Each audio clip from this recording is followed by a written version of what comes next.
Greetings, world. This is 360 Collective. This is Race to November. This is edition number 6. It is October 22nd, 2024.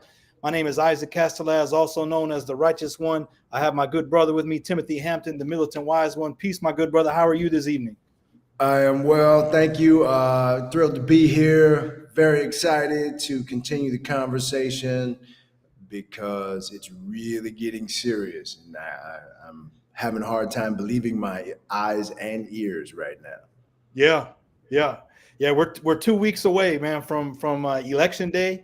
We are here to discuss all of the current events that have occurred from the last time we were together last week. So as we dive into it, to our audience and those who are joining us, we hope that you are participating with us, that you react to our insights, to the points that we're making, to the content that we share, because we're here to have a conversation not only with each other but with you listening from wherever you are. We're honored that you're with us. We're glad that you're with us, and we hope that you engage with us in this conversation. So do not hesitate to drop a comment. We will be checking it throughout our conversation this evening. With that said, Tim, let's get into some stuff, man. Well, I've been saying for the past couple of weeks now that this election is really a referendum on white supremacy in the United States. Mm-hmm. The dichotomy is clear. The choice between the two candidates is overwhelmingly clear in a lot of people's eyes, yet the race is still close. And Donald Trump is no longer running on policy. He's no longer running on ideas. He's no longer running on a position other than white supremacy, as evidenced by this headline from the Detroit News. Obviously, Trump denigrates Harris as lazy, invoking a racist trope against black people. That's his position. Those are his talking points. These white supremacist talking points. Don't vote for her because she's black. I don't think he has another position. If he does, he's not talking about it. He's falling back on the racist history of the United States to bring this thing home. And that to me is just as sad as it is predictable. Mm-hmm. Yeah, I mean, it is an incredibly close race, and I know you've said before that you think that Trump will in fact win. It not just that he has a chance to win, but that he will in fact win. Yeah. And he's definitely not trying to unify the country. He's not trying to reach out to undecided voters or even middle of the road voters. He's simply trying to activate his base, to get more of them to come out and vote through things like this. But there's another thing here that you wanted to discuss. So tell us about what you have here, Tim. Well, the slogan is "Make America Great Again." So it begs the question: when was America great? What decade? What century? Where are you talking about going? That America was so great. So in this particular speech, in this headline, Trump reveals how far back he wants to take America in ominous speech.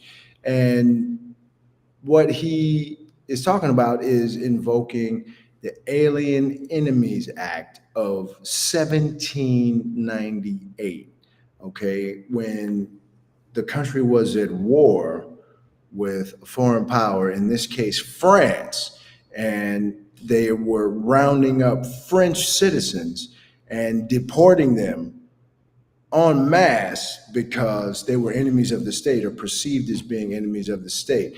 They used the same law to intern the Japanese around World War II, exact same law.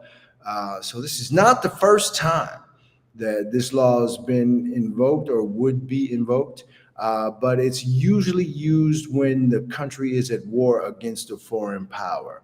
So he would actually have to, really massage this thing to make it relevant, but he wouldn't need to because he gets whatever he wants.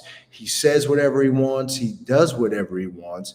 And I believe his cohorts, the status quo, would actually give him this power to start rounding people up. And so this is just an example of how far back he really wants to go. I think the second sentence in this article says that a time when slavery was legal. You know, Mhm. uh, this is who this man is. This is who his supporters are. You know, if you can forgive the 34 felony convictions, if you can forgive the fact that he's been banned from doing business in his home state because of his fraud convictions, how can you forgive the racism and the sexual assault? You know, this is who this man is, and I think with these kinds of ploys, invoking a law from 1798 that would allow him to mass deport anyone he wants, mostly black and brown people, uh, we need to take him seriously. We need to think about this, what Mm. he's saying and who he is. And so that we're clear, two things I think stand out to me. Number one, Uh-huh. he doesn't want to simply take America back to the 1950s or even the early 20th century. We are talking about the 18th century at this point. Yes, The 18th century. I mean, yes. electricity had not even been invented in the 18th century. And secondly, I think it's important to point out that this speech and the point he's making here is in addition to the point that he made about using the military to round up leftists. And he even called out a few elected officials who are not even leftists. They're Democrats, but they're not leftists, right? So this is a completely separate point that he's making in relation to immigration and things of that nature, and impure, to use his own words, people who are infecting our country and ruining our country. So in addition to using the military to round up political dissidents, he wants to enact a law from the 18th century to to deport people and detain people. So I mean, I can't think of anything, well, maybe a few things, but not that many that fit the description of fascism in its truest, most pure form. And I don't think we're being hyperbolic to call Trump a fascist in the most literal possible sense. Well, you know, he also wants to give law enforcement 24 hours to just run amok in the Right, streets on right, right, criminals. right, uh, right. which we all know where that's headed, and I don't think that the American people would be prepared for the feces storm that will be released if this man, starts to enact some of these policies, because people are not going to lay down. People are not going to capitulate. At least I hope that they wouldn't. And if they did, I would be even more disappointed than I have been historically in the reactions of the people and the public at large to these kinds of situations. Yeah. So let's build on that a little bit, Tim, because there are a couple of things we have lined up to discuss today around like third party candidates and looking at their platforms, not as an endorsement of any of them, but to acknowledge that there are third party candidates out there.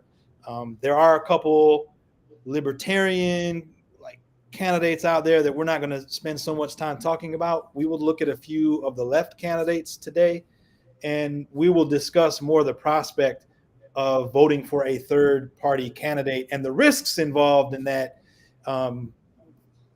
in this particular election, especially given the gravity of what you've kicked us off with talking about. So in that same spirit, before we jump into those candidates, the election is actually happening right now. As I think some of us may know, 17 million ballots have already been cast so far in several states. And then in particular, places like North Carolina, 353 ballots have been cast already. And Mhm. then in Louisiana, almost 200,000 as well. Mhm. And breaking these statistics down, this data isn't available in every state, but there are some data points in some states where they actually track the party affiliation attached to some of the votes. And so whereas Democrats have typically dominated the early ballot voting previously and including 2020, there's still a clear margin between Democratic and Republican voters relative to early voting, but that margin is closing. It's narrowing. between the two major parties. So 17 million is a heck of a lot more than at this same point in 2020, but this doesn't exactly spell the kind of promising outcome for the Harris campaign that it did in 2020 for the Biden campaign. So just want to check in with you if you had any reactions or thoughts on the early voting trend that we've seen so far. Well, if Republicans are getting out and voting early, it doesn't necessarily mean that all of them are voting for Trump.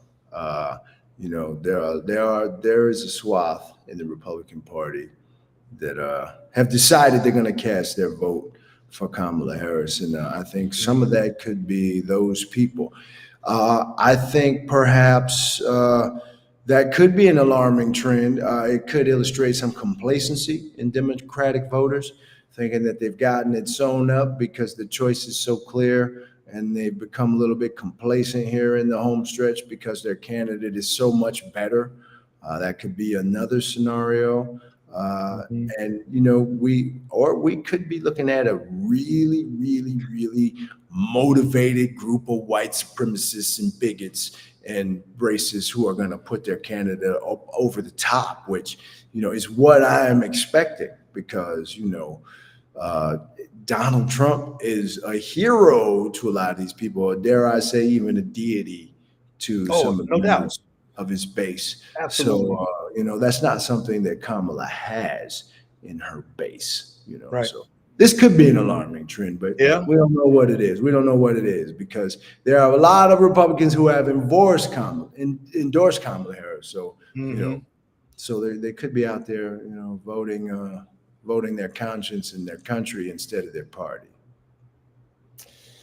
Yeah, and we'll talk more about this next time we're together on the 29th, so a week from tonight. But I'll mention real quickly that the election isn't going to end on November 5th. Like when we go to sleep that night on election night, we won't know who the victor is. We won't even know the next day or the day after that. I mean, it could be so, Tim, we might actually have to continue going live through the following week, November 12th, maybe even in the nights following the actual election on the 5th, because there's going to be so much happening.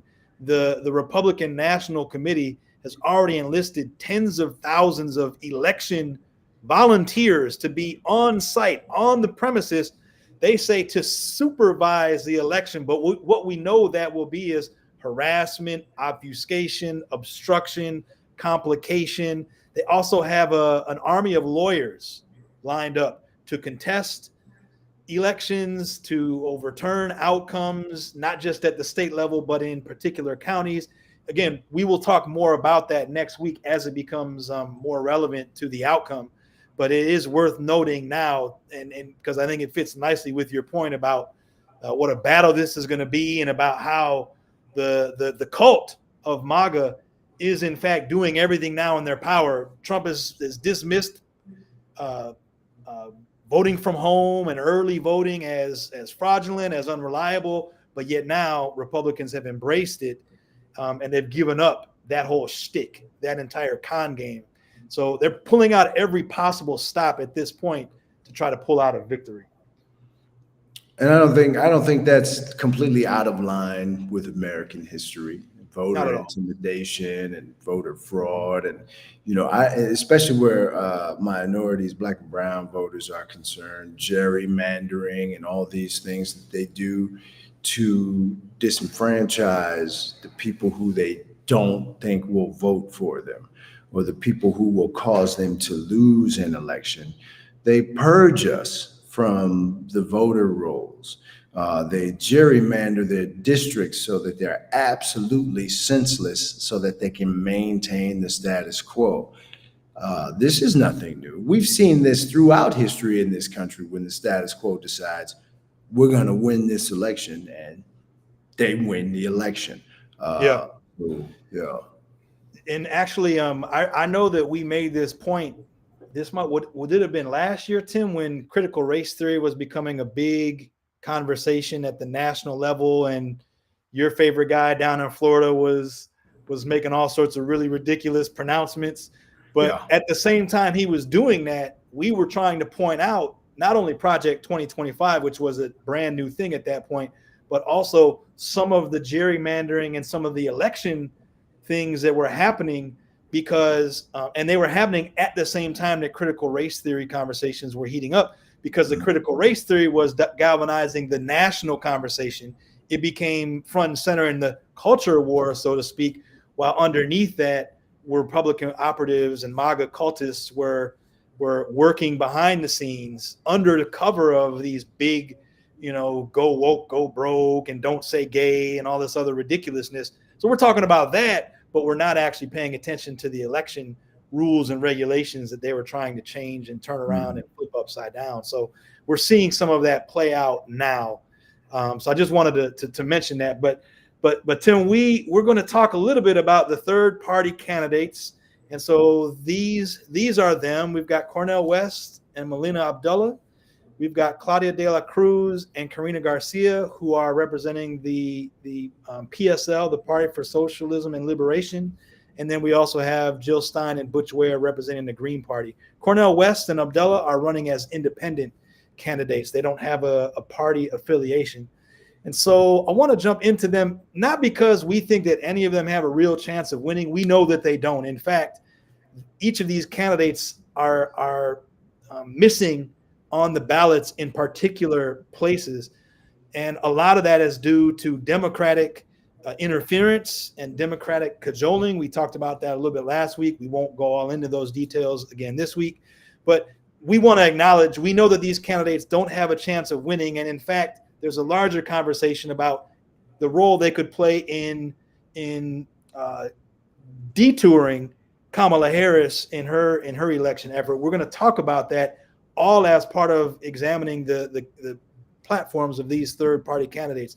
But we wanted to make sure to call out, we know that none of these candidates have a chance of winning, but depending on the number of votes they get, they could send a statement, perhaps one around the need for more progressive ideas. They could also send potentially Donald Trump to the White House, and that's a completely different conversation, right? So we're going to get into that, but we want to look at these candidates a little bit more closely. But before we do that, Tim, I want to just call out a couple things. So we went and we checked out these candidates' platforms, but we also wanted to compare them to the platforms of Trump and Harris. So this is what you'll see when you go to Donald Trump's website. These are the points that appear on his platform. All right.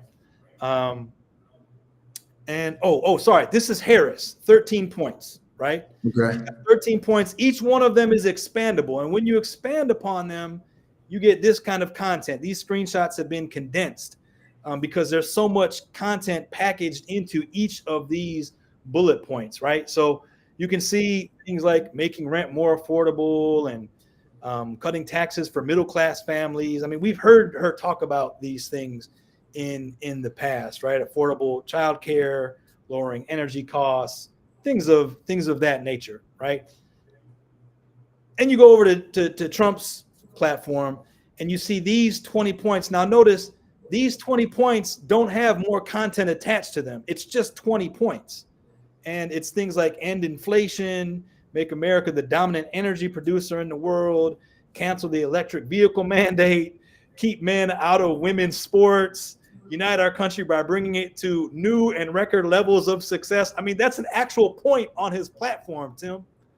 And the only link, the only way you can get more insight into what exactly these things mean or how he plans to accomplish it is by clicking on a PDF of a 16-page document that takes you to the GOP platform from the Republican National Committee over the summer.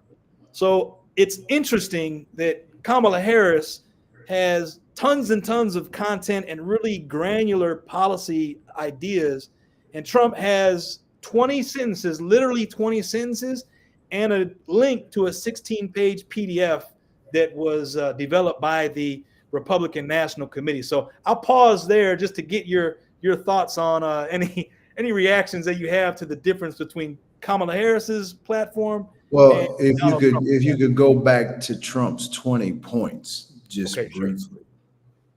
I'd like to point out the first two, There you not go. that one, yeah. The first two: seal the border and stop the migrant invasion. Brown people carry out the largest deportation operation in American history. Brown people. Mm-hmm. Uh, if you go through these one by one with a fine tooth comb, you might find that many of them are by, for, and about stopping brown people from doing one thing or another, Mm-hmm. which is why I keep saying, like, his first 2 points are aimed directly at brown people. Why I keep saying that this is a referendum on white supremacy alone. These ideas that he's passing off for policy are only up there to appease the politicians. These first two, uh, and some of these other ones, the migrant crime epidemic number 10. Yeah. These are dog whistles speaking directly to his base, which is white supremacists, white males, and their wives and Right. children. And that is my major point here with Donald Trump's candidacy and the impending election, is that these policy points up here are sheer window dressing for Yeah. his attack on black and brown people and the black and Mm-hmm. brown sensibilities of the United States. I see the third party candidates up there with all the colors, and all this kind of stuff. And wow, if I was to think about it from a status quo perspective, I'm like, yeah, where are their suits and ties and their clean shaves and their blue eyes and their blonde hair? You know what I mean? Because I was raised by the status quo, within the status quo of this nation. And when I see these people from the status quo perspective, Uncle Tom ass Negro perspective, Uncle Ruckus perspective, I don't see Americans. And I don't think people in the Republican Party, or and a lot of people in the Democratic Party, don't see American politicians when they look at these types of photos. And that's a shame. That's a shame, because it doesn't mean they're illegitimate, unprepared, uneducated, or incapable. It just means they don't fit the status quo. Mm-hmm. Peace, Dukes. You want to jump in? We were just about to start looking at some of the platforms of the candidates and listening to some excerpts from them, but I don't want to Um, jump too far ahead without getting you involved in the conversation, my good brother. as of right now, man, I just don't really have too much to say. I guess just hearing what you said is the level of this. Gosh, is like, guess what? We see the dichotomy between the two candidates. I mean, it's a humongous gap in quality of candidates, and none of it matters.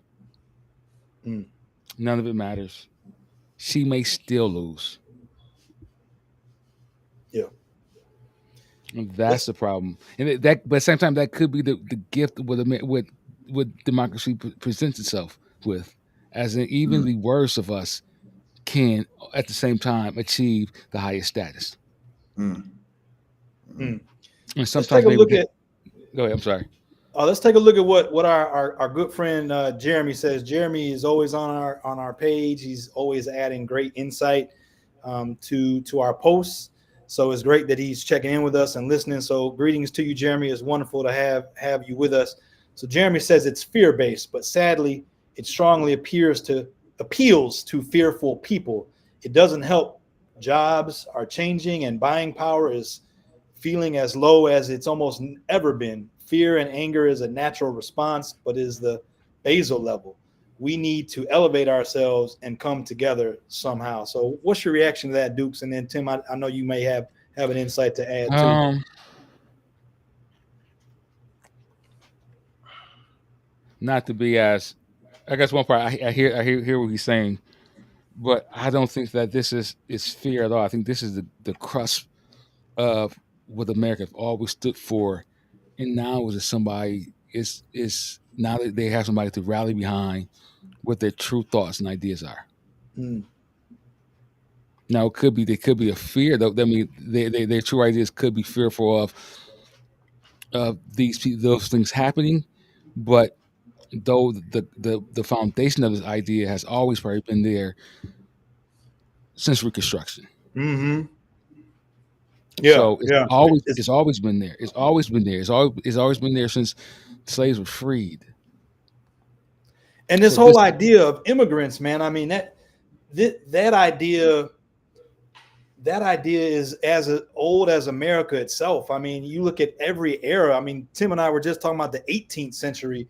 So in a way, it's like, yeah, it is fear. But to your point, Dukes, it's like that this theme has always been there, and the worst of our country has always played upon those fears or exploited those fears. But our country was founded, like you said. I mean, white supremacy is the foundation of this country. But anyway, go ahead, Tim. What do you want to say, Tim? I agree with you, Dukes. I think this is the true colors of the United States. I think that they are following the historic trends and the historic patterns of the United States. This is not what's not supposed to be happening here. What's not supposed to be happening is Kamala Harris being able to run for president. That's not supposed to happen. Barack Obama actually becoming president and serving 2 terms.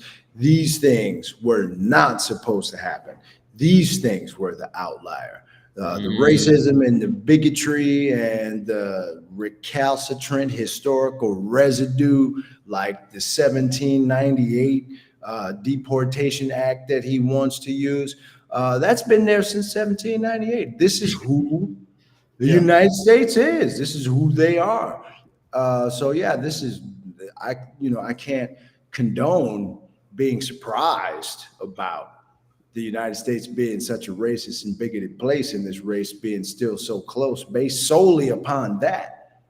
You can't be surprised by that. Not as a student of history in the United States or political history, or you can't. Yeah. Let's take a look at Cornel West a little bit first. So here's Cornel West and his running mate Abdullah.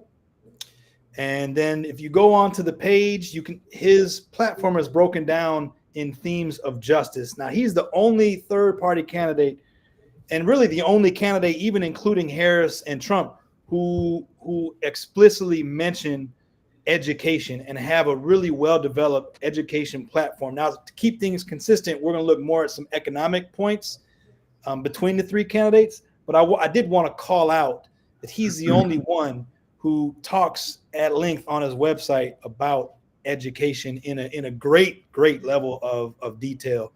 And so when you look at his plan for economic justice, he talks a lot about things like the working a living wage, $27. He talks about a universal basic income commission to begin working on implementing a universal basic income. He wants to create more public banking, like truly public banking systems and structures.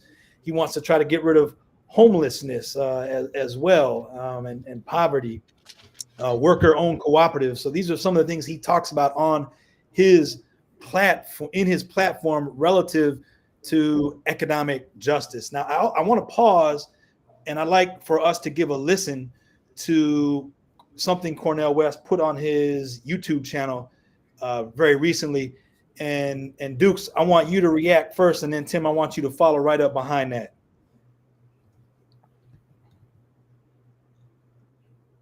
100 days in office, what do you do, Professor Dr. Cornel West? First thing I do, brother, I'm an abolitionist. I come up with ways of abolishing poverty, abolishing homelessness or unhousedness. Even when I win, I'm not going into the White House till everybody has a house. By example, I will ensure that poor people and working people are at the center of my vision. Wall Street, Silicon Valley, big tech, they will begin to tremble in their boots because I'm going after The first 100 days? In the first 100 days, though. Now, of course, foreign policy, I end the funding so that there is no possibility for the genocide, the massacre, war crimes, however you want to describe it. And I send a message to the world. It's a new day in America. We're going to put a smile on the face of Martin Luther King.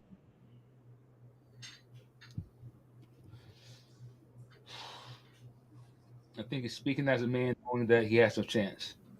Well, you say more about that. Say more about that. Because of course, I mean, because those seem like great ideas, Yeah, yeah. but also understanding how our American system is set up. We have the Senate and the House. You know what I'm saying? So I mean, things got to pass. The process is that sounds good, but I think how the system is set up now, it's set up for a fight. It's set up for Dukes, we can't hear you. how things are done now There we is go. to sit back and say that these things are going to be done, or I'm going to do these type of things, or I like to do these things. We all can sit back and say, have these grandiose ideas of how we're going to change things, but there's no unity in anyone's movement outside of Trump's. Okay. What do you think, Tim? I'm a big fan of Cornel West. I have been for a long time, and I think his platform, his justice platform, and ending poverty and ending homelessness, are all wonderful pieces of policy. Like I said, Dukes, he's speaking as a man who has absolutely no chance. Here's one thing I hate to say about it, but I have to say it as an American. There's a credibility gap just based on his appearance. Appearances are big things for Americans. Appearances are big things for the status quo. And while he is a brilliantly intelligent professor, a wonderfully educated man with a lot of fantastic ideas, what you appear to be in America sells your position 10 times more than what you say. Uh, his appearance might be a problem for a lot of Americans, just his straight appearance. And then his platform is quite radical for a lot of Americans. Mm-hmm. Homelessness is not a social issue; it's a crime for a lot of Americans. It's been criminalized now. You Right. are not a victim; you are a failure and a blight on society. So him talking about ending homelessness won't register with a lot of members of the status quo because homelessness is not a social issue; it's a personal problem. You know, and things of that nature with what he was talking about, and you know, going after Wall Street and Silicon Valley. You talk about billions of dollars, you will get yourself killed, murdered in the streets, broad daylight, and nobody will ever know what happened. So, yeah, Dukes, I agree. He's speaking like a man who knows he has no chance. And for the status quo, he's speaking like a quite a radical individual. He'll turn some people off. Mm. Let's take a look at Jill Stein and Butch Ware. Butch Ware is someone that I know we all identify with in terms of his policies and even some of his interests outside of like politics. I know he's a hip hop connoisseur. So Dukes, I know that you and I could have a great conversation with him on that front, and I know he's a highly intellectual fellow as well, Tim. So I know if we were to like hang out with Butch Ware, he would fit right in with our group. I have no doubt about that. He's the same age as we are and everything. So I've gotten to know him a little bit through this election cycle, and so I find that he definitely fits our politics and fits our disposition, I would say, to a large extent, maybe more than any of the other candidates. But let's take a look. Let's take a look at the platform of Steinware. So they have three big buckets: people, planet, and peace. And we're going to look specifically at their economic piece. So when you go onto the website, you will see people, planet, peace, and then right underneath that, you can see icons where you can click. So we're looking now at one of the people points to the far left there, the people's economy. And so when you click on people's economy, you get tons and tons of content with very specific platform ideas and policies. So much that I couldn't fit them all onto even one particular page. So she talks also about a living wage. She's at the $25 range, very similar to Cornel West. worker-owned cooperatives, rent control. So lots of different things in common between Cornel West and Jill Stein. She has something called the National Solidarity Fund, which is to pay stipends to workers who are striking or locked out.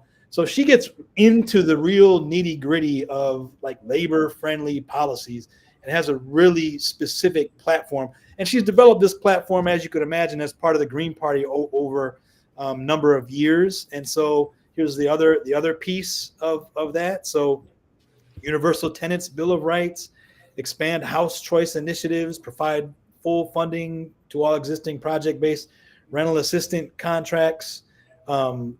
So there's a lot here to digest when it comes down to the economy. So I just want to point out, like relative to what we've seen, even from the Harris platform, Jill Stein and Cornel West both have very specific, blown out ideas to explore and that they see as practical.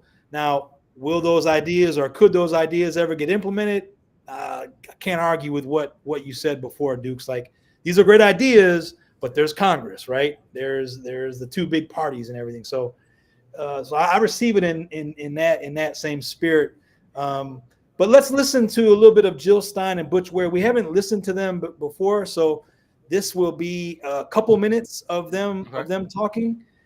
Tim, I want to get your reaction first, and then Dukes, I'll check in with you to see if you've got anything that you want to add. Okay.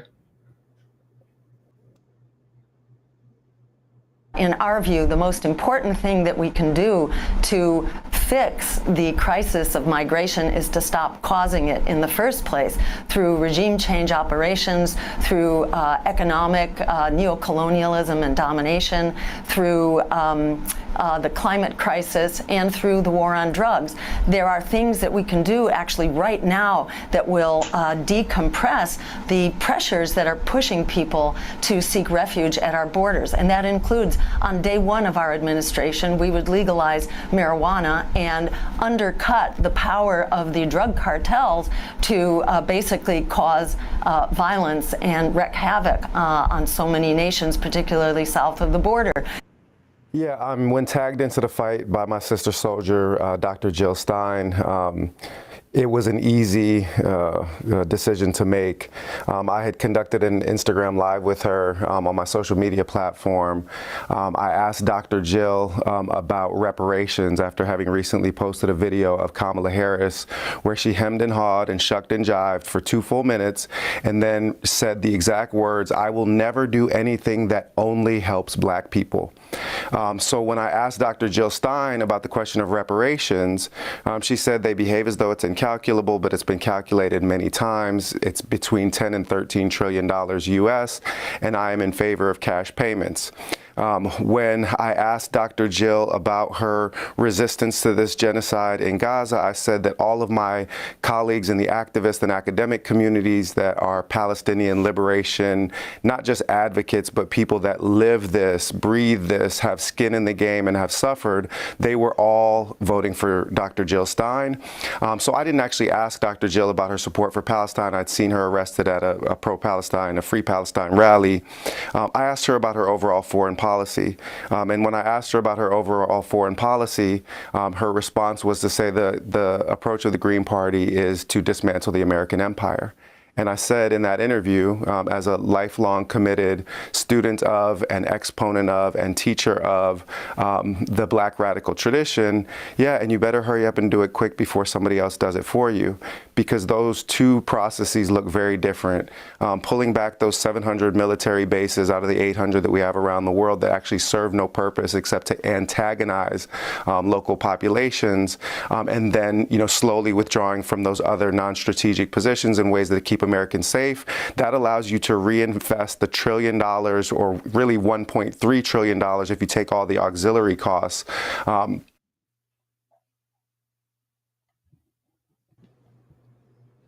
Okay. He's very, very pointed, very intelligent, obviously very educated, eloquent man, But my first objection was the characterization of him and Han shuck and jive for Kamala Harris. You know, here he is, a brother himself, got his name from his woman and his game from a woman who probably looked kind of like Kamala, you know, and Jill Stein didn't come out dogging, you know, the white politician about eating mayonnaise and all this kind of stuff, you know, but the brother does this to the sister, which damages his credibility ultimately for a person like me. How are you going to black women exactly and dog out this black female who looks like your mama, you know, in favor of whatever initiatives you're talking about? That kind of echoed with me. You know, Jill Stein didn't come out talking about Nancy Pelosi loves raisins in her potato salad. You know what I mean? But the brother came out ugly about his own kind of people. You know what I mean? I find that reprehensible and abrasive, and it damaged his credibility. The rest of the points he had were valid and legitimate points, but I had to stay with him because he pissed me off right in the beginning. I remember the clip he's talking about. I remember that echoed with me as well, that she would never do anything specifically to help black people. I think I said on the website, she's probably been down a long time, drank a lot of status quo Kool-Aid, and that's something that she probably felt like she had to say. Whether or not it's true, I don't know, but to just, you know, give her all these negative slave connotations, shucking and jiving and hemming and hawing as a brother, you know, talking about a woman who happens to be black, you know, you just damaged your credibility with me, and everything else that you said is tainted, is fruit of the poisonous tree. And it's not like understanding how to play into the system that we have. Like, of course, I don't think that I think most black people, most black politicians, I won't say most, I don't know, but of course it sounds like, yeah, reparations would be a great thing, but it's hard to be in that position to say yes to it, because you're not just relying on black votes, right? So you do got to understand who your constituents are and who you're speaking to. Now, we're talking about American politics. It's a lot easier for a Joe Biden. It's a lot easier for a Trump to get something like reparation passed. But as a black person pushing it forward, it's not going to happen. But if a white person does it, yeah, not saying we need legitimacy for white people to do it. It's just that it is the requirements for a black politician, especially at this level. It does require them to take some of their blackness away. It was we saw that with Obama, and what happened with his his spiritual father, and how he was forced to put that man in the closet, forced to shut him up, forced to talk about him behind his back. So those things those things are there. I mean it was there. I mean it was just the basic. The media just made a simple question, and there was nobody that came in defense, right? Not in the way in which Trump could say certain things, and the defense is there, the justification is there by black people, right? Yeah. So a black politician doesn't have that freedom yet to speak honestly, just have the freedom to make sure that to look out for a certain group of people. And keep in mind, I mean, how many laws, how many bills or whatever has been written to the effect of just black people anyway. Right. It makes me think about how, in this case, both of the two candidates that we've heard so far, Cornel West and now Butch Ware, maybe not as much Jill Stein, but like there's an element of polish there. With Cornel West, it's his appearance, which to us we don't find to be problematic. We see it as perfectly fine. but to a mainstream audience, just his look could cast some doubt, unwarranted, and it speaks to the white supremacy of it all, no doubt, but nonetheless true. In this case, Butch Ware talking about Kamala Harris shucking and jiving. I mean, you're right, Tim. I have to agree, man. Like, if Trump had said that same thing, oh, Kamala is, if he had used the same language, we would be talking about it on this show as racist and bigoted. And so he, from a very radical tradition and from a place of activism, feels like talking that way about her is fully appropriate, but that's because of the audience that he's used to speaking to, right? Not thinking that he's talking to 55, 60-year-olds who are close to retirement age, who lived through some of that, right? And even have been labeled and described in some of this. There's so many ways that a person could be offended by what he said or how he described her there.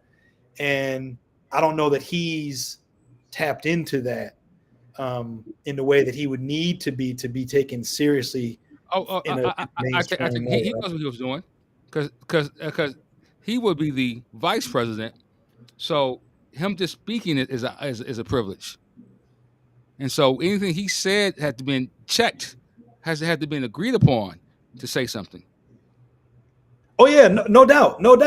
I think though it speaks to I know I'm not going to win. I know I'm not going to win, so let me speak to my base, right? Let me appeal to radical leftists, to people who usually vote Democratic, but who maybe want a more progressive option, to try to get them to vote third party. I mean, he's not actually trying to win the presidency in speaking in that way. No. And the thing is that I think that someone said also, he might be too polished to even think that somebody would be willing to vote for him. Too polished. I mean, he spoke eloquently, right? Did a great job, but it's like not there's anything wrong with that, but we do have a majority of the country that is intimidated by the white supremacy of it all. Yeah, intimidated by that. They saw what Obama brought us. Mm-hmm. So even right now, what we're dealing with is a backlash of Obama. Yeah. That's why Kamala Harris won't go anywhere near reparations. It definitely not in any broad big way. Dukes, I want you to jump in and I want to get your reaction to the clip that we have prepared that comes from Claudia de la Cruz there on the left. Her running mate is Karina Garcia there on the right. So they're representing the PSL, the Party for Socialism and Liberation. So here is what you see when you go to their website. They have 9 big bullet points, or 8 rather, big bullet points, starting with seize the biggest 100 corporations, create a new economy for the people. They also talk a little bit further down in their platform. You can see on the far right there, cut the military budget by 90%. They also want to close hundreds and hundreds of military bases across the country. They have a specific plan there for Black America, similar to what Cornel West discusses and shows on his platform. And then when you expand those points, so you go from these points, you expand those, and this is the one that talks more about the seizing of the 100 largest corporations. So they have more rhetoric as opposed to very clear and delineated policy, which Cornel West and Jill Stein both have. But this is just an example of what you see when you go to their website. So they are really in this race to get people to begin imagining something beyond capitalism. They are very much focused on articulating the weaknesses and the fallacy of capitalism, by which I mean we think capitalism is one thing in this country, but in fact, it operates in a completely different way in order to meet a completely different set of outcomes, which we don't usually think of capitalism in that way. But they are trying to articulate to us that the enemy of everything that we are faced with as progressive people and justice-minded people starts with capitalism. So this is just a little bit of what you'll see when you go to their to their website. And Dukes, I want you to take the first shot at the reaction here, and then Tim, why don't you follow up on that? As Malcolm X said, I think it's important to remember, he said that American democracy is hypocrisy. And I would say that American bourgeois democracy is not democracy. It's definitely hypocrisy. And it doesn't put people's interests or struggles at the forefront. It never has and it never will. Obama was in power for 8 years. And he could have also codified abortion rights for women and chose not to do that. What he chose to do was to bail out the banks at the expense of the people and obviously not give anything of what he promised to working class people here, but go across and bomb countries. I think it was 8 countries that he led bombings on. So I think we need to remember that Democrats have actually been in control of our country for 12 years in the last 16 years.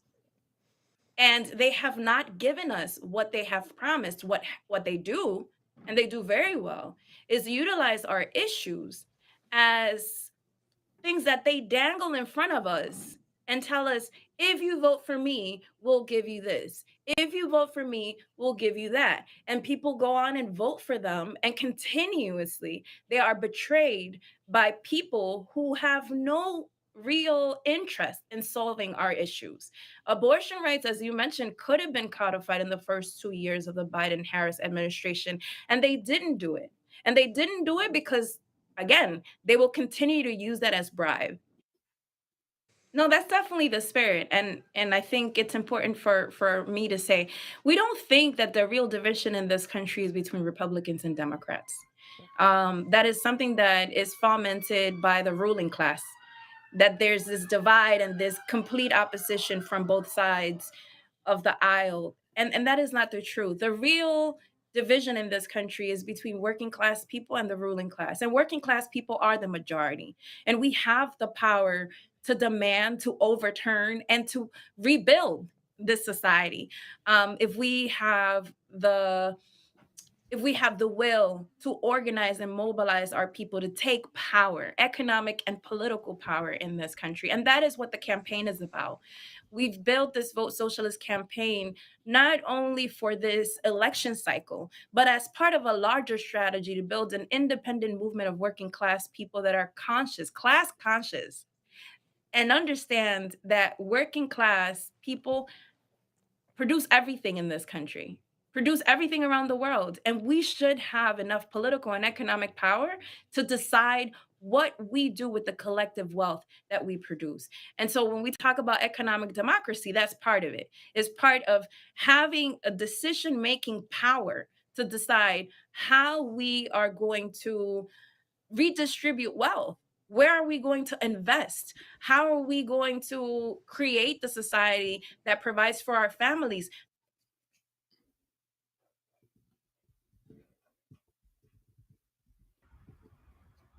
Is that all you showing? Yep. So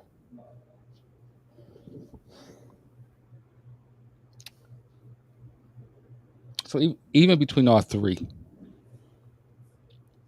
I think that we can take bits and pieces of and make this utopia vision, right? Or all this sounds great at on college universities where we're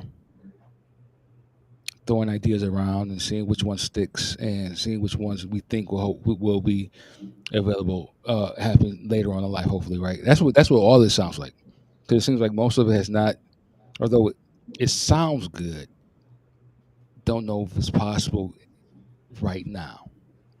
So I'm listening like it has to be a movement. And so what does this look like in small little sections of the world? Or what does this look like in small little sections of where these people live at? What does it look like in their neighborhoods? So then people can go back and say, like, okay, see, this is what it looks like. We can use this as an example. I think the Panthers had a wonderful way of doing things. They had the party, and you saw what that looked like in Oakland. You saw what that would look like in Philadelphia. You saw what it would look like in Detroit. Saw what it looked like in Chicago. So then they can sit back and say, "This is our plan. This is what it looks like all across the world." I think that some people are jumping ahead of having ideas and not putting the work in first to see if it's doable. And I think that's the problem. I hear it, but also know America, right?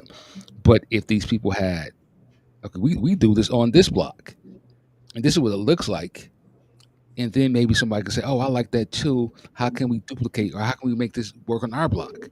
But without having tangible, or touch something, without being able to see their ideas in action on a small scale, it's hard to see what it look like on a bigger scale.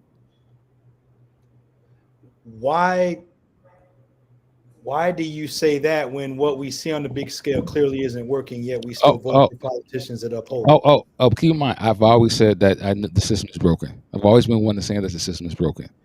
I've always believed that this thing has to be dismantled 100% in order to get to those ideas and what they want.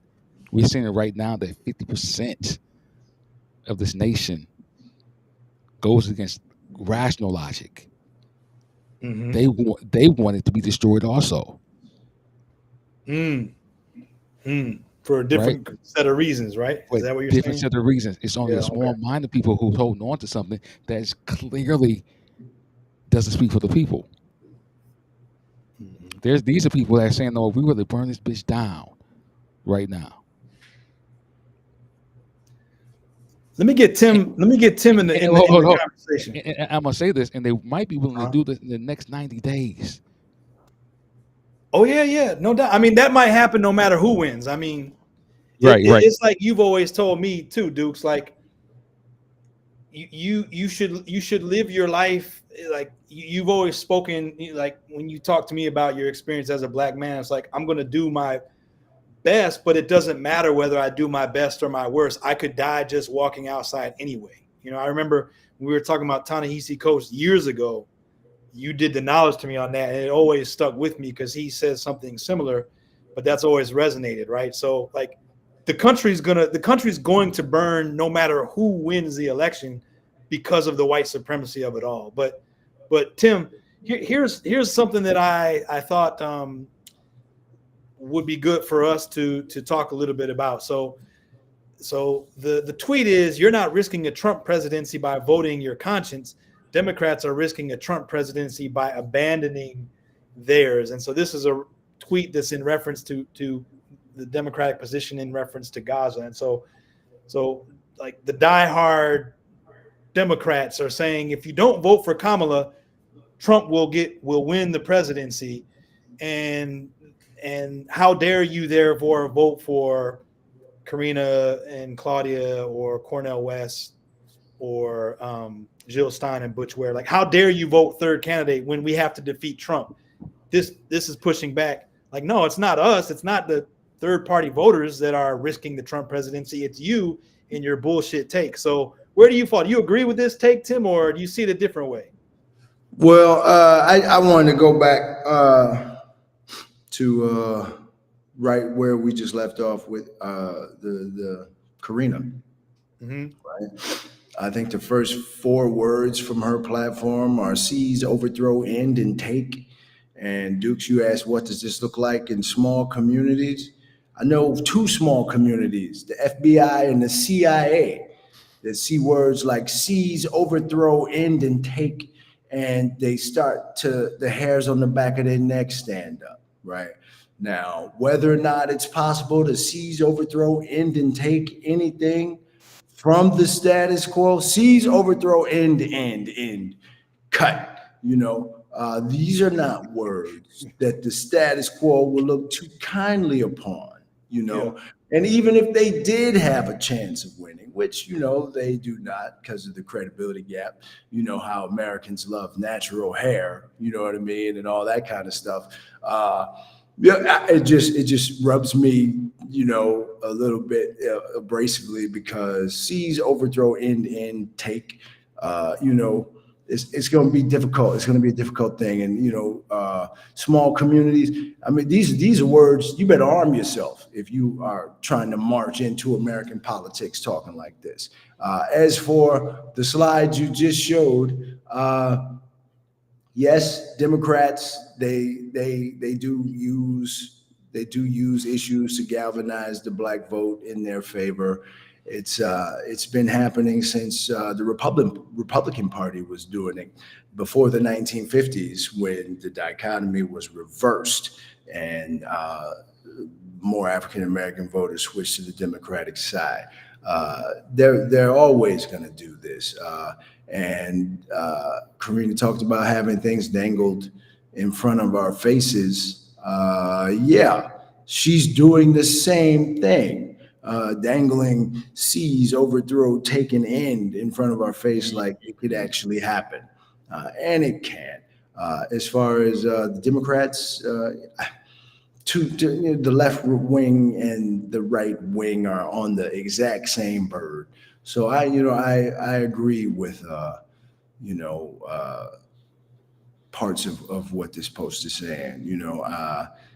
I don't think it's a Democrat or a Republican thing. I think it's a political thing. I think the whole political game is suspect. I think anybody who's a billionaire who would sign over all their businesses to earn $400,000 a year as president is somebody with some dubious personality traits. I think politics itself is suspect. And as far as the third party candidates, I think their platforms are really, really wonderful and they're necessary, and people have to talk about this stuff. But you're up against a lot of force, a lot of passion, a lot of power, and a lot of money. And I think we need to be realistic in what we say. But see, like I like what they're saying. I think it should be placed in the book. I think those type of things. But now, like 2 weeks up to the election, I don't think that this should be our focus, right? It should be our focus. I think that, and there could be some deep red or deep blue states that if your candidate is definitely going to win that state, then I think that you can vote that way just to get some validity to having 3 candidates. Last time we had any validity, anything like that was when Ross Perot was there, maybe 20, 40 years ago, maybe, right? Yeah, he was Maybe a less than billionaire. that. Yeah. So maybe that's the last time, but it doesn't mean that it's not possible. I think the third party candidate does it makes it the fight more fair, right? Mhm. But I think that could be a way to get some of these ideas that we might think right now that are unattainable maybe to the table. I think this is what third party candidates are trying to do. But I think this time when we have this candidate, or when we have the nation that's possibly could be totally divided, I think that somehow we got to vote wisely. So let me ask you, Dukes, do you believe that voting for Kamala Harris is an act of harm reduction? I mean, we all agree that she's by far the most qualified the only qualified candidate of the 2 major parties that's running, right? We know that Trump is a fascist in the purest sense of the word. We also acknowledge that Kamala Harris is part of the Democratic Party, which is a machine in and of itself, sustains and perpetuates empire, right? Some people who think like us are, and maybe even us as well. I mean, I might still vote for Kamala Harris. Is there such a thing as harm reduction? Like, I will vote for Kamala Harris as harm reduction. Do you subscribe to that idea? And then, Tim, I want to get your take as well. But what do you think about that, Dukes? I think that it's possible, but I think that it's possible that if I had to vote, I think she's the only qualified candidate that's being presented. Mm-hmm. So it's not more or less harm reduction. It's more or less what's best for the country. All right. I truly believe that I truly believe that there's some great Republican people out there that they could have chose better than Trump. I think there is possible there is a Republican that has the sensibilities to appeal to a much larger audience and to galvanize a lot of people to vote for the win. That and he doesn't speak just for more or less one demographic. He's out there. I think that it's just not Trump. Do I think that Kamala Harris is the best choice? I definitely think that. Okay, one, he definitely better than Biden at that point, right? Definitely better than Biden. Um, I mean, she shows that she's qualified. I think that she has a vitality. She has a wisdom. Sure, I think that. Yeah, I think that she can do it. I think that she can do it. But now, at the same time, now it's being shown that anybody can do it. Right? Showing anybody can do it. It's not that the bar has been set so low. What do you The think, Tim? damage control? No, I don't know. Harm reduction, lesser of two evils, smaller foot, because you're going to end up with somebody's size 10 in your behind in the United States as a surrogate of the political system. You are going to catch one. Uh, I guess the question is who has the smaller foot? Kamala supports genocide. She supported the prison industrial complex and packed it out with brothers for 20 plus years. She is in a position where she can't say that she will do anything specifically for Black people because that would really end her political career, and Trump is Trump. I think, is it harm reduction? Will we face, receive, be subject to less harm if we pick Kamala Harris over Donald Trump? I don't know that that's the case. I don't know that we will be less harmed. I think somebody in the Middle East could still get mad that we're supporting the genocide and we have another September 11th or worse. Mm-hmm. Trump is Trump, man. Trump is status quo, white supremacist, burn them out, kill them to the last man kind of mentality, And I don't think either is very good. I recently have been struggling with that fact, that Kamala supports genocide and the slow genocide of brothers right here in our own country, in the name of the status quo. So I've been struggling with that. Will harm be reduced by voting for Kamala? I don't think so. I think her foot may be a little bit smaller, but I think it's still going to end up in everybody's ass as a politician. They're not really doing anything for anybody except the status quo. And They can't do anything for anybody but the status quo because the status quo controls the situation.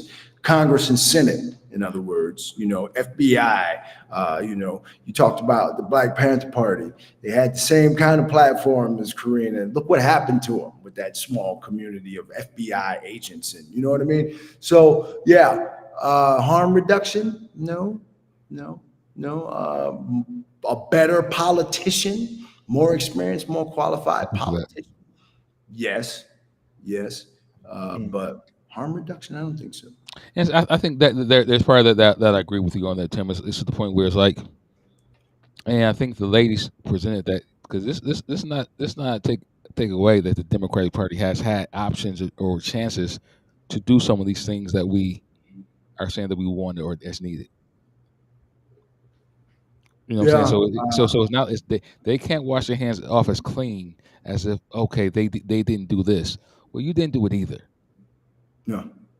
Yeah. So that's part of it. So don't dangle that in front of me as if okay we're better than you.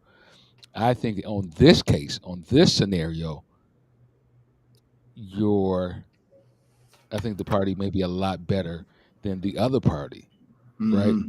But eliminate this one person, and then I think they could have a true battle on their hands because now people can say, listen, you haven't done anything either. So why? I think it also comes down to who you are.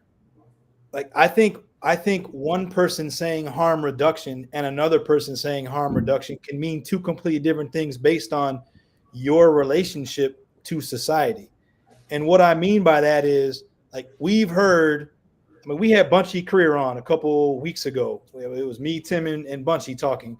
He said he might actually vote for Kamala Harris. I have other, and we all have, connections inside the veteran members of the Black Panther Party who have said openly, like, I'm going to vote for Kamala Harris, or like, I cried when Barack Obama was elected. So, like, someone who has situated themselves in the struggle and contributed to the progress of humankind, saying, all right, I'm going to vote for Kamala Harris, and then the next day I'm going to go right back to organizing and advocating and working in my community and pushing for justice-minded policies.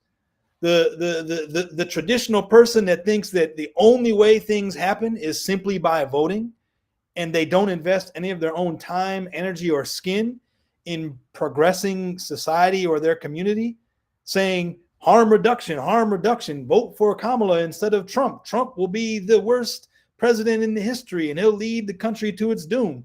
Like, you saying that and then doing nothing the day after election day, that lands differently than Bunchy Creer or Nkechi Taifa, who we've read from, telling us, I'm going to vote for Kamala Harris, or I'm knocking on doors voting to organize around Barack Obama. That lands differently when I hear someone who's in the struggle day in and day out advocating for the harm reduction position or policy. Does that make sense? What do you guys think of that? No. I agree with that, though. I do agree with that. I think that for those of us that are truly political in this situation of this, the presidency is such a big thing, but it's also the smallest thing there is. Like, sometimes we got to be able to learn how to control them and motivate our own community, like you're saying these people are doing. That's always going to be the thing. That's what the movement looks like. But like I said, neither one. I mean, I think that the Republican Party really is showing the evilness of themselves. So that's what's compelling me to maybe vote. Sometimes I'm like, sometimes it may not even be I care too, or maybe I can sit back and say, if we sat back and said, let's put our vote from the Democratic Party, and let's not automatically give them our vote. Let somebody come to us with a plan. Yeah. Right. And so that's what I truly believe. Let's pull back.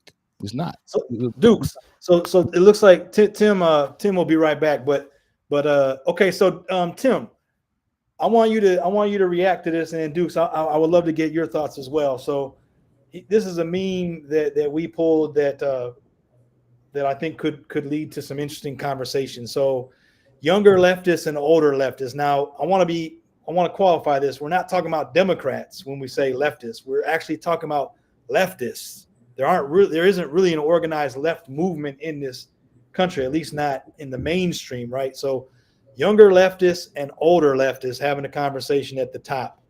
The older leftists are saying to the younger leftists, no amount of bitching will change the fact that Harris or Trump will be president. Only one of these people will improve your quality of life as president. We'll have to protest foreign policy regardless.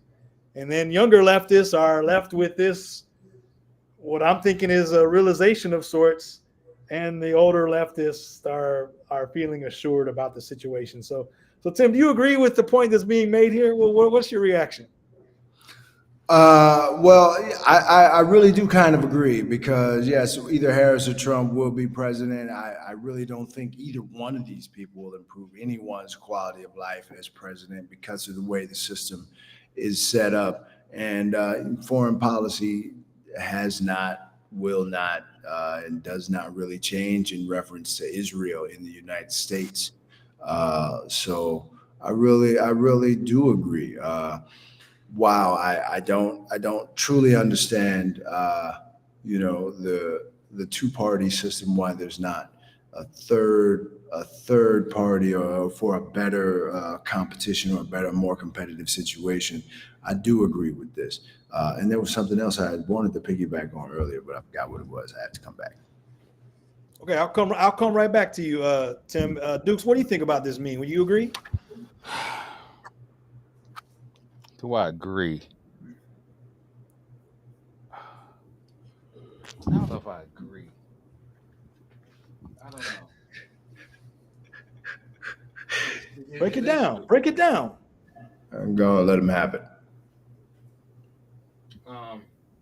Because I think I've been in both places.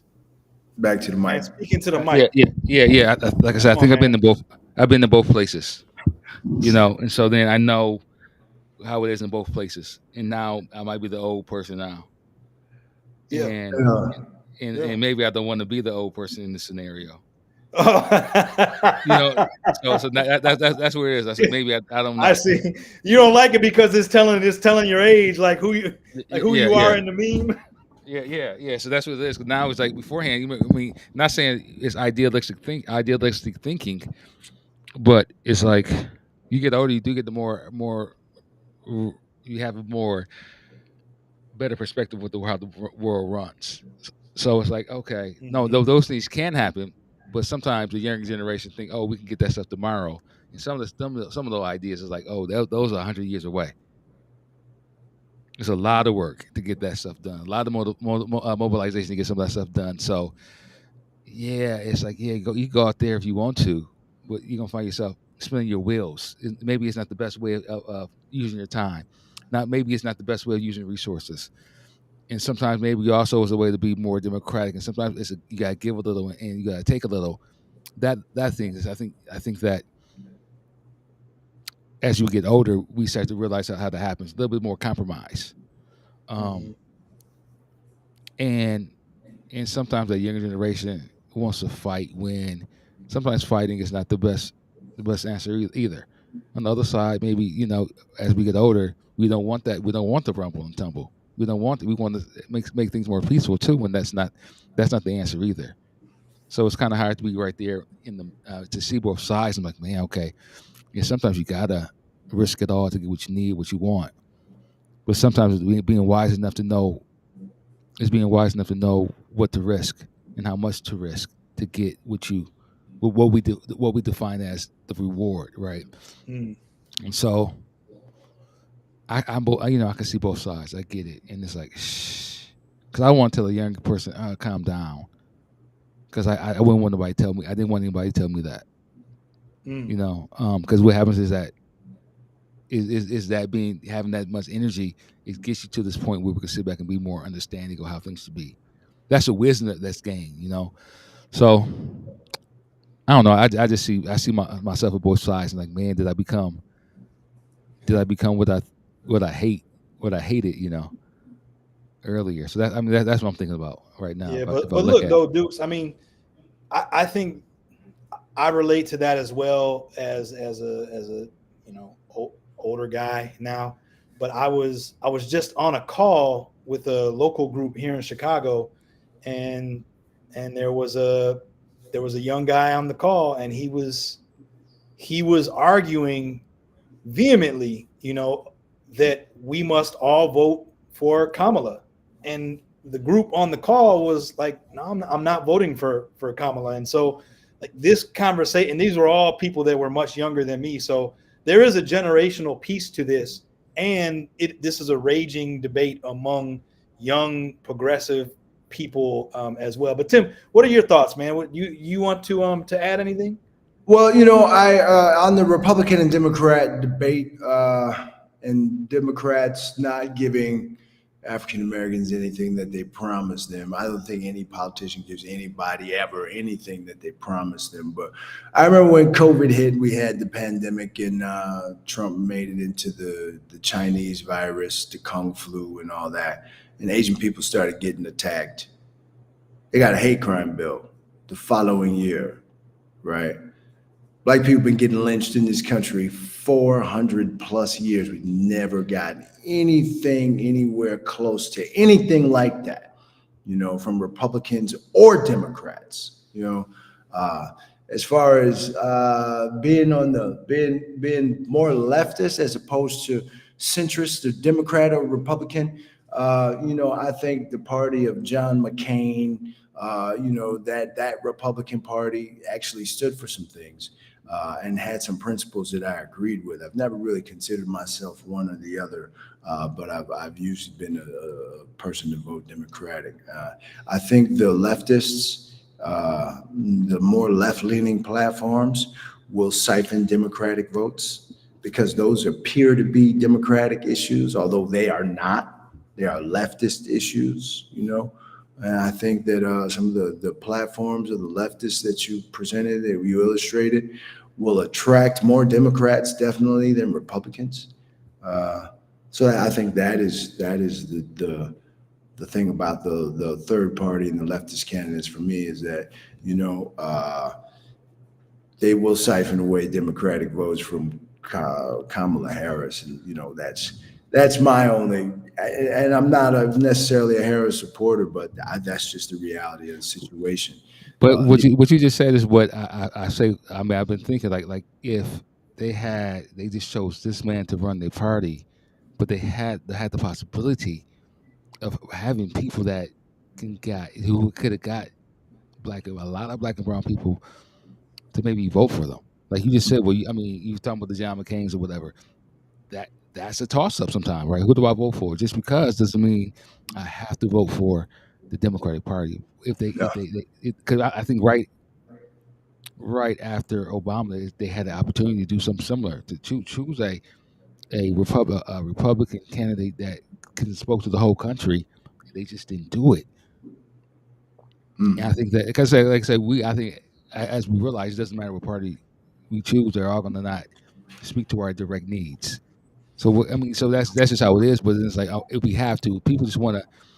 The common person just want to vote for somebody. Being able to vote for either party is possible. It's just like now it's not. And so like I would love to have been on the call for those individuals that were saying that they're not voting for. Then who are you voting for and why? Tell me why. Give me the reason why you're voting for the next person. So, here's your shot. Because I could be totally wrong. Educate me. Yeah. So but I know let me what introduce the scenario though to you, Dukes. Let me offer a counterpoint. Mm-hmm. Isn't it true that the only way that let's say a truly black agenda can get any attention nationally is through a third party candidate? Wouldn't it make sense for Black Americans to organize a third party and then galvanize the national conversation? I mean, I've heard people say this is the most attention that Black men have received in an election cycle, and yet it's a 5-point bullshit plan, right? I mean, let's be real about what it is. What I'm saying is that it's not attention. You know what I'm saying? It's not attention. I mean, I'm not a child. Yeah. Don't throw candy at me. You know what I'm saying? So there's people who have put time in to what's needed. I'm going to listen to them that what needs to be helped. So definitely you're right. Third parties maybe have the answer for these niche communities. I really listen to them for that. But expecting them to come from the big parties is not going to happen. That's not really how it's set up. I have a great understanding of what American capitalism, American racism look like. For me to sit back and expect them to give any more than they're giving now, I'd be a fool. Right. So doesn't that slippery slope lead you to a third party then? No. At the same time, it's like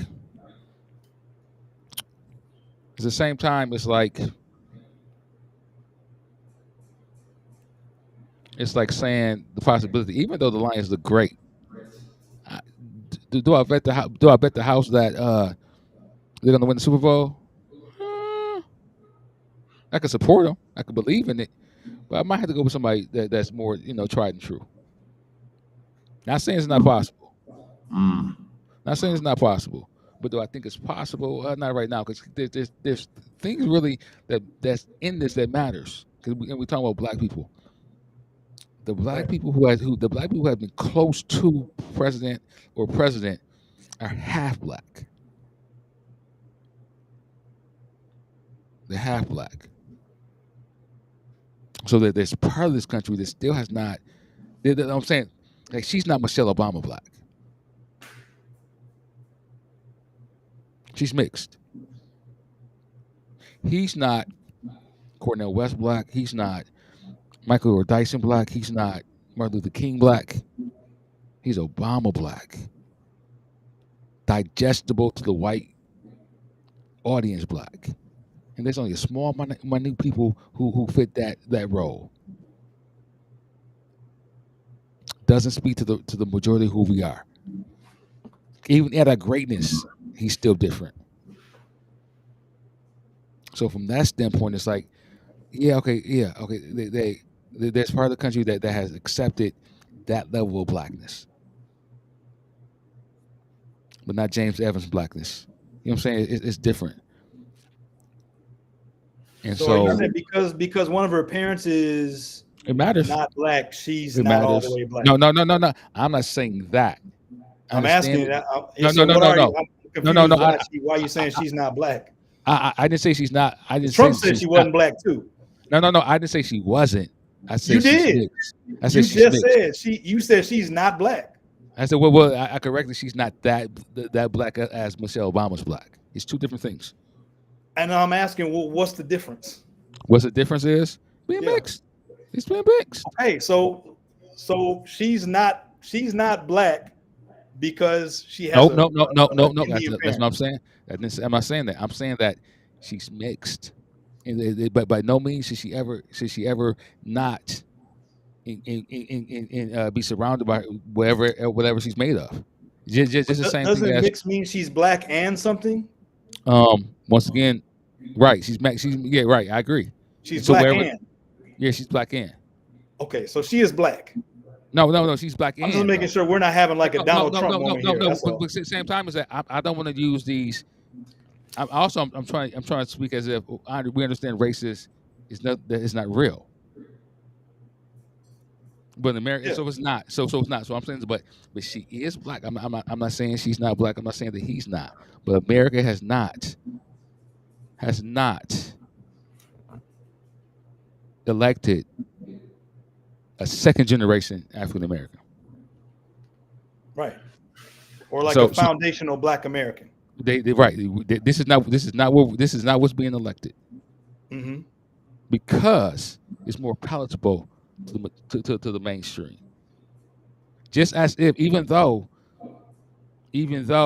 that you could be light-skinned black, it's still palatable to many on TV screens. It takes nothing away from that person's beauty or whatever. It's just that some people, based on society, think that they're smart. The light skin is smarter. Think they're more prettier, right? Not saying that they're not, but it's just that it's not giving credence to the darker shades. Right, like we were talking about Cornel West earlier. Like he could never get elected because of the way that he looks. At least not now. Right. In 2024.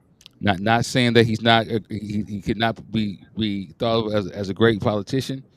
It's just that he hasn't realized what the role is. I think that he hasn't said, okay, I'm gonna take this seriously. Right? You could buck up if you want to, but still, are you really serious about this or not? I'm just saying that America has chosen certain people for a reason. I agree with that. I agree with that. I believe there's a very strong colorist streak in the black community, especially. Colorism is a real phenomenon amongst black and brown people, and it's based on white supremacy. And as far as being Obama black and Kamala black, it is a different kind of black. It is a different kind of black. There used to be there's an old phrase, old sayings, like a poem my dad told me, if you white, you're right. If you yellow, you're mellow. If you brown, stick around. If you black, get back. It's a white supremacist kind of pyramid. that people use to recognize their positions in the basic strata of society, you know. And there's a difference between Obama black and like Wesley Snipes black, you know. There's definitely a difference there. So I agree with that. So that could be something that is working in our favor. Why does that? What's the point there though?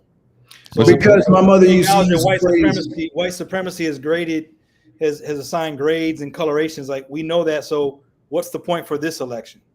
My mother used to use phrases like, "Oh, black and ugly." See, black and ugly, black and ugly. You know, black is, and we spoke to this a little bit in the last presentation that I did. You know, the black is no longer beautiful.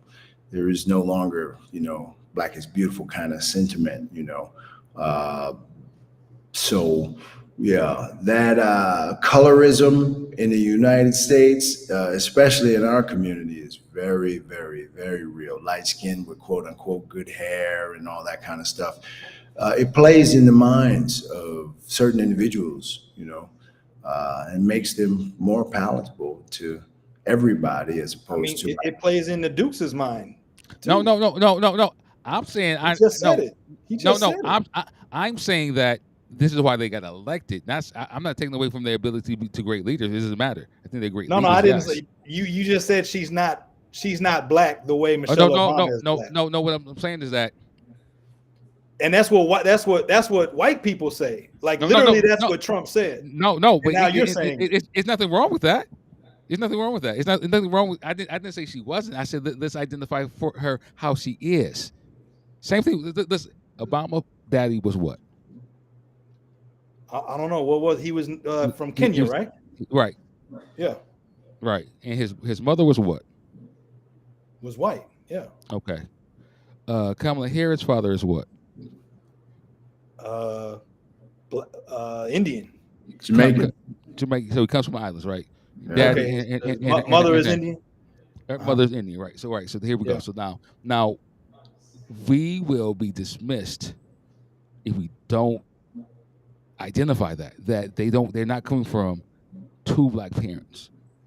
To sit back and say that it doesn't matter would be a disservice to their parents. Let's not lie and say that it doesn't matter. Let's not be a disservice, because then we're eliminating what race is. That was what has always been in America. We try to make it seem like, oh, race doesn't matter. No, okay. So maybe I need to clarify. I understand what you're saying in the scope of our society. I'm asking what you're saying. What do you say? What do I say? I'm saying the same thing. I'm saying America has not elected. No. I'm not America. I'm asking you. Is Kamala Harris a black woman or not? Yes. Okay. So that's all I'm trying to make sure that we're not having a, you know, like I'm actually sitting here with someone like a MAGA white supremacist. That's all. No. But I'm just saying that where America lies and what America can tolerate. Absolutely. They tolerated a mixed black versus a quote unquote full black. Totally. America tolerate that, and that's by choice. Yeah, and if Kamala Harris's hair looked like Claudia de la Cruz, she would have no chance of winning the election. I completely agree with that. But that's the fault of America. It doesn't make Kamala like less black that she's her hair. That's all. I just want to make sure we're. No. I'm not saying those. No, I'm not saying those things. Like I said, I think she has a lot of soul, regardless. You know what I'm saying? I truly believe that. I think that she has it. It's just that I'm saying is I don't think white people can tolerate. They can only tolerate so much blackness. That's absolutely correct. We absolutely can only tolerate so much blackness. That's completely correct. And that could just be blackness, even with blackness who has lived amongst them for a long time.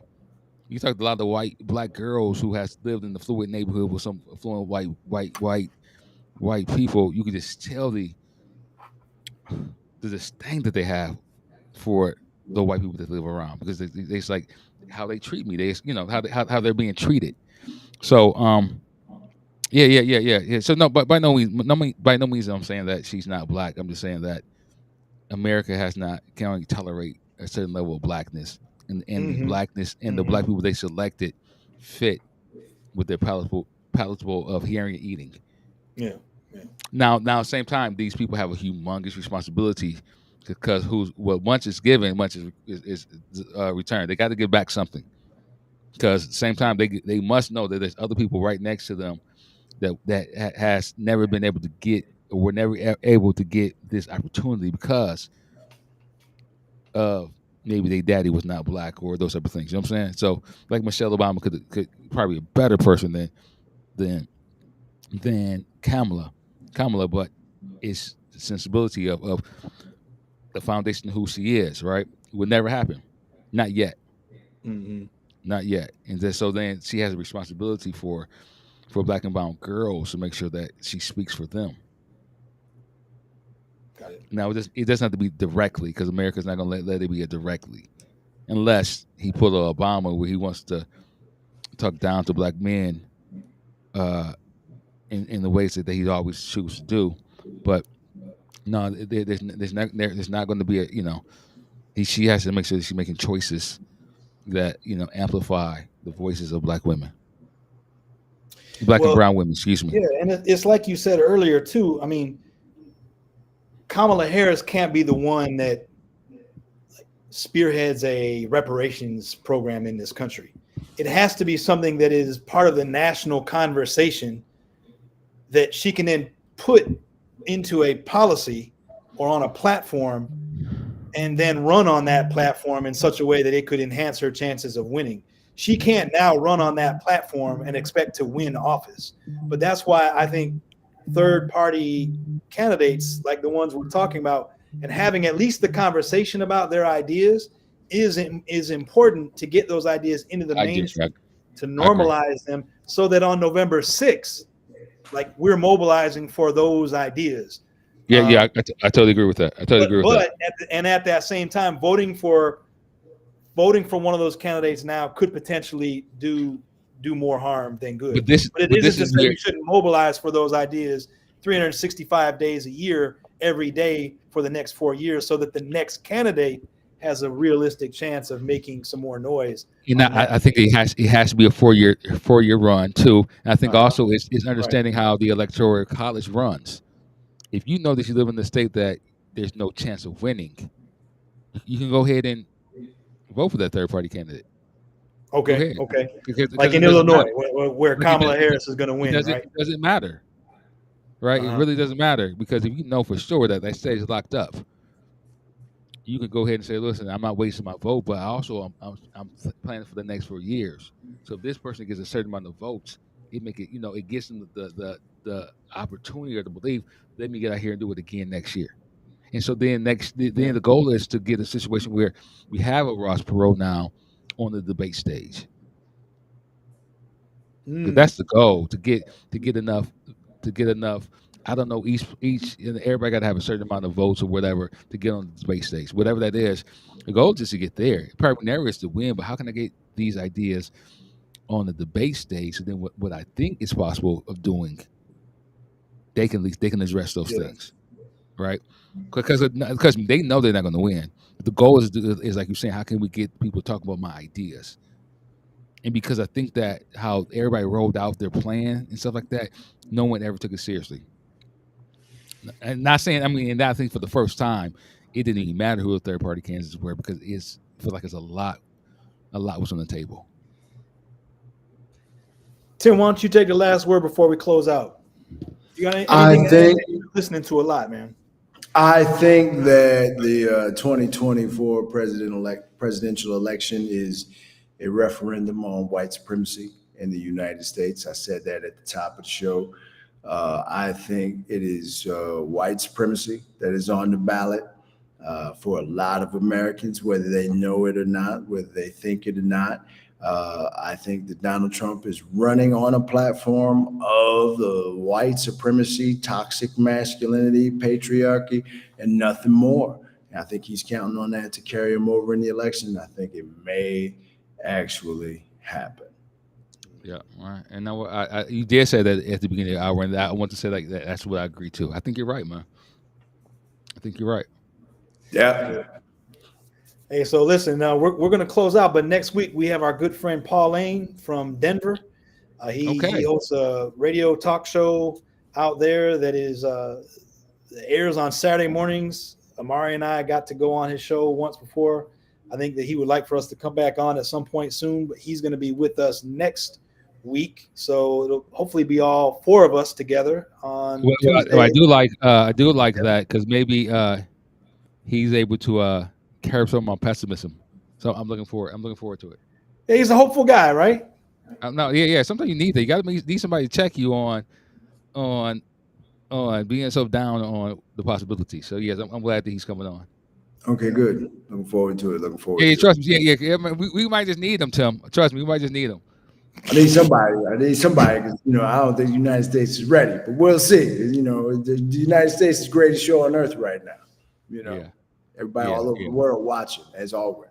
So let's look at here, Jeremy. Let's acknowledge Jeremy. He's been hanging with us the whole time. He adds something else here. My favorite meme point is the reality that we is stronger than me. The whole Kamala represents togetherness, and Trump represents fear and separation. I mean, that's definitely true. Their themes. I mean, she's definitely trying to instill a more hopeful approach and tone to the election than he is. That's without a doubt. I agree completely, Jeremy. I like that too. I like that point too, and I hope that she's able to pull it together. But throughout history, the peace, love, rational, logical candidates who are for things that make perfect sense to us, they get their brains blown out, or they just don't win. Yeah. That nice guy don't always win, right? But the thing is, but at the same time, what I was going to say this before we go, I haven't heard any of that enthusiasm since she announced she was going to run. It's not been that. I think people may need a little bit more of that. Yeah, I mean, I think that's two things though. Too, Dukes is number one, she's getting nervous, and I think it's showing. Now, in fairness to her, Trump is completely imploding. I mean, the guy can't even do an interview. I mean, he's a whack job, and it's showing even more than it ever has. Like it's peak dementia at this point for Trump. But it doesn't matter. It doesn't matter. No, it doesn't matter. But I want to make sure. I want to be careful in my critique of Kamala Harris to qualify it with saying that Trump has been a whack job, and he's literally, I think, falling apart before our eyes. You're right, and that's not fair. What happens is we can critique her on these things, and this dude is a nut job. Right. He's a nut job. But I think the other thing with Kamala is that her policies. I think a lot of young people were energized, and I think as her policies have sunken in, they may be different than Biden's, but they're not as far different as people want them. Young people rightfully want them to be, and so I think that may be where some of the enthusiasm. But there's still a dichotomy versus the other plan. It's a big gap. No, I don't disagree.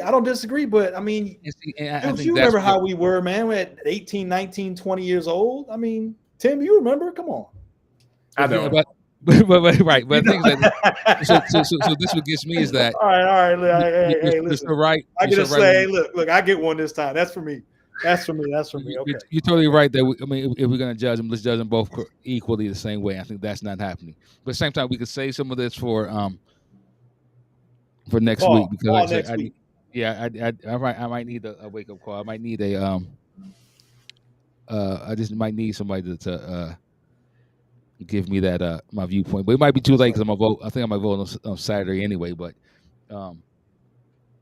so let next week, because I think I may vote this weekend as well. Next week, let's talk a little bit about some of the down ballot stuff. Like in Chicago, there's a school board election happening. So we don't need to spend the whole time on it, but I'm like, if we could just each talk about some of the things that are happening locally, because we want to encourage our listeners to research and study those down ballot races as well and make informed choices. So I will definitely come ready to talk about at least one or two other down ballot things that are in my particular election here in Chicago. So let's agree to do that next time, brothers. Sounds great. Absolutely. All right, fellas. Hey, great conversation as always. No.